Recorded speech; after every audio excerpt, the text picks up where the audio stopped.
아침에 나로 주의 인자한 말씀을 듣게 하소서. 성도 여러분 안녕하세요. 금요일입니다. 오늘도 하나님의 은혜가 여러분들의 삶의 자리 가운데 가득하기를 간절히 소망합니다. 말씀 한 곡 봅니다. 출애굽기 28장 1절부터 5절까지의 말씀을 봉독해 드립니다. 너는 이스라엘 자손 중 내 형 아론과 그의 아들들 곧 아론과 아론의 아들들 납달과 아비후와 엘르아살과 이다말을 그와 함께 내게로 나오게 하여 나를 섬기는 제사장 직분을 행하게 하되 내 형 아론을 위하여 거룩한 옷을 지어 영화롭고 아름답게 할지니 너는 물은 마음에 지혜 있는 모든 자 곧 내가 지혜로운 영으로 채운 자들에게 말하여 아론의 옷을 지어 그를 거룩하게 하여 내게 제사장 직분을 행하게 하라. 그들이 지을 옷은 이러하니 곧 흉패와 에봇과 겉옷과 반포 속옷과 관과 띠라. 그들이 내 형 아론과 그 아들들을 위하여 거룩한 옷을 지어 아론이 내게 제사장 직분을 행하게 하라.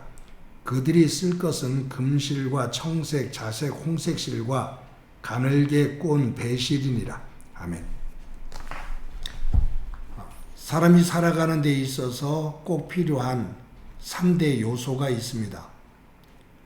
그것을 우리는 의식주라고 말합니다. 입는 옷, 그리고 먹을 음식, 그리고 거하는 집입니다. 거하는 처소를 말하죠.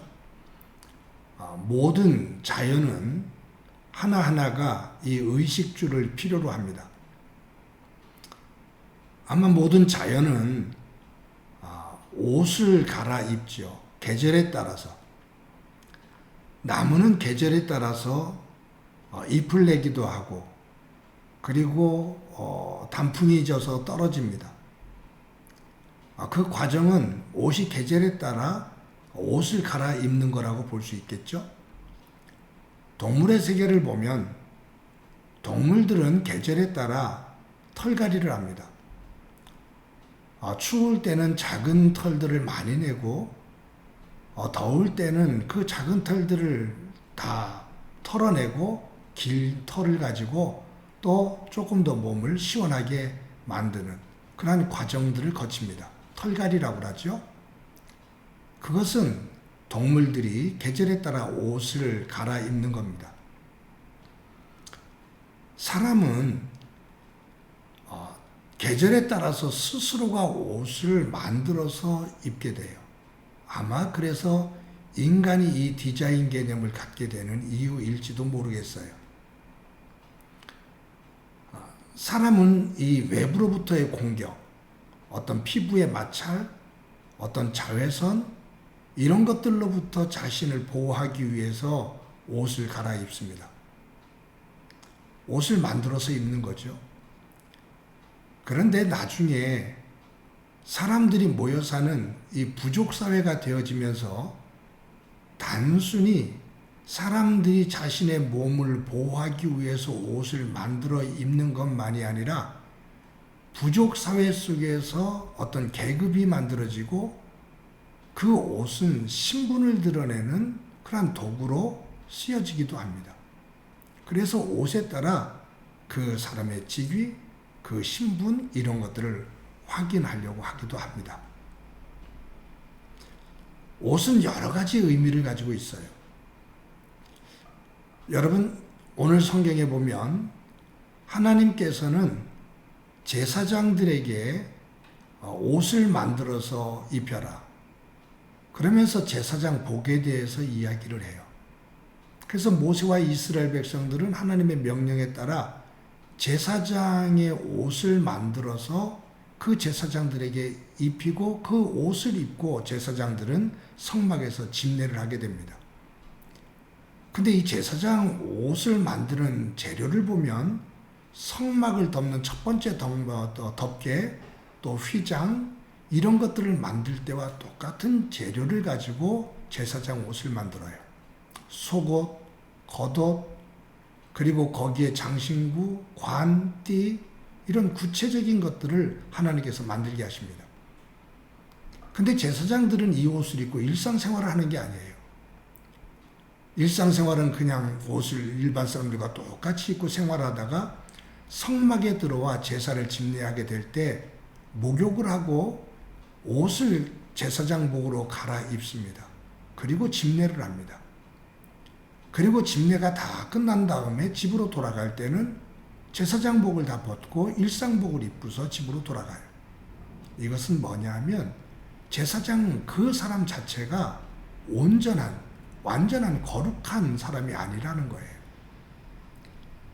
하나님께서 제사장복을 따로 만들어서 입힌 이유는 하나님께서 특별히 구별하셨다 그 말이에요.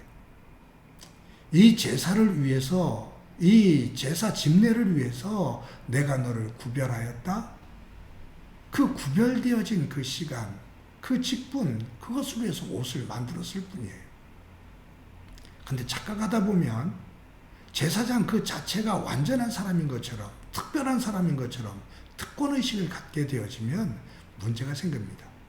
그래서 기독교의 이 종교 지도자들의 특권의식에 의해서 많은 혼란이 생겼습니다.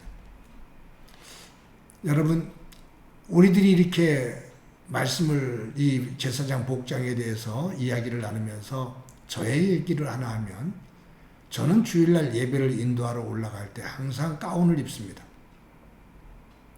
요즘 시대의 흐름이 목회자들이 가운을 입지 않고 양복을 입고 그냥 예배를 인도하거든요. 그것이 현대적인 그런 감각을 가지게 돼요. 근데 저는 가운을 선호합니다. 다른 이유가 있는 것이 아니라 예배를 인도하기 위해서 들어갈 때 가운을 입을 때마다 항상 저는 개인적으로 드는 생각이 있어요. 하나님, 저는 이 예배를 인도하며 말씀을 가르칠 수 있는 온전함이 없습니다. 부끄러운 모습이 많습니다. 하나님의 은혜로 저를 덮어주시고 하나님의 은혜로 이 자리에 나갈 수 있도록 도와주십시오. 라는 마음을 가지고 가운을 입습니다. 아마 저는 제가 목회를 은퇴할 때까지 가운을 입고 예배를 인도하게 될 겁니다. 그것은 저의 가운을 통한 저의 약함의 고백이고 하나님의 은혜의 사모함이 깃들어 있기 때문입니다. 사도 바울이 믿음에 대해서 이야기할 때 옛 옷을 벗어버리고 새 옷을 입으라고 말하거든요. 옛 옷은 하나님 앞에 불순종하고 사탄의 유혹에 빠져 하나님 앞에서 무너져 내린 수치스러운 죄의 옷입니다.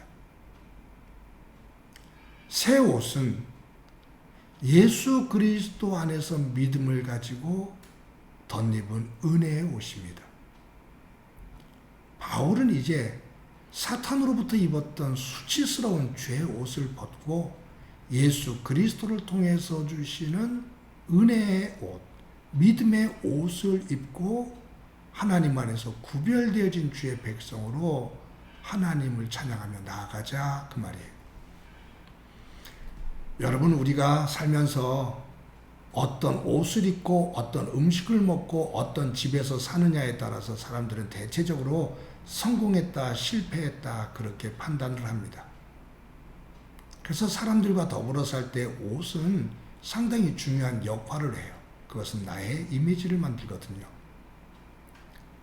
오늘도 우리는 밖을 나갈 때 어떤 옷을 입을까 고민을 하기도 해요. 그런데 그것도 중요하지만 더 중요한 것은 내가 내 정신의 세계, 내 영적인 세계를 위해서 어떤 옷을 입고 있는가, 즉 어떤 가치의 옷을 입고 있는가, 그것을 한번 우리 돌아봐야 됩니다. 믿음의 세계는 하나님의 가치로 옷을 입는 겁니다. 하나님을 떠나 세상 속에 있다는 것은 세상의 가치를 중심으로 옷을 입고 사는 거죠. 오늘도 저와 여러분이 믿음 안에서 믿음의 옷을 입고 하나님 정신의 그 가치의 옷을 입고 하나님 백성으로 힘차게 그리고 감사하면서 살아가는 소중한 날이 되어지기를 간절히 소망합니다. 그 후에 하나님의 놀라운 은혜가 가득하기를 주의 이름으로 간절히 축원합니다. 한번 기도합니다. 하나님 감사합니다.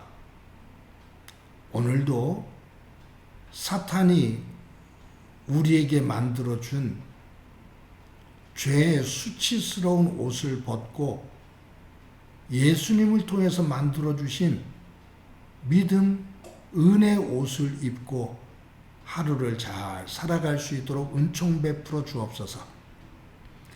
하나님의 말씀에 그 가치로 옷을 입어 그 말씀에 따라 삶을 살아가 하나님의 영광이 되게 하옵소서. 함께 해주시라는 그 예수님의 이름으로 기도드립니다. 아멘.